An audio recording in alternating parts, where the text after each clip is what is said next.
ஏ square minus B square. இதோட answer என்ன? a plus b a plus b a minus b into a minus b. சரி, இப்போ இது ரெண்டையும் மல்டிபிள் பண்ணி பார்க்கலாம். இது வரணும். ஓகேவா?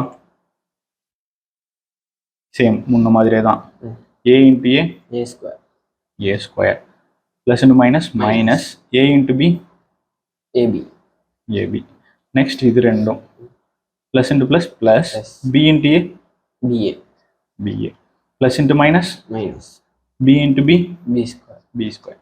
சரி, இப்போ இது ரெண்டு தான் லைக் டேர்ம்ஸ். ஆனால் இதோட சைன் எப்படி இருக்கு? So minus into plus minus. அப்போ இது ரெண்டையும் சப்ராக்ட் பண்ணணும். ஓகேவா? சரி, ஏ ஸ்கொயர் சாரி ஏபியில் ஏபி போயிடுச்சுன்னா 0 கன்ஃபார்மா? சரி, அப்போ இங்கே என்ன ஆகிடும்? 0 ஆகிடும். மைனஸ் பி ஸ்கொயர் மட்டும் அப்படியே வரும். ஓகேவா? இப்போ இதோட ஆன்சர் என்ன? ஏ ஸ்கொயர் மைனஸ் பி ஸ்கொயர். ஓகேவா? சரி, இப்போ இந்த ஐடென்டிஸ்க்கெல்லாம் ஆன்சர் எப்படி வந்ததுன்னு உங்களுக்கு புரிஞ்சிருக்கும். ஓகேவா? அடுத்த வீடியோவில் பார்க்கலாம்.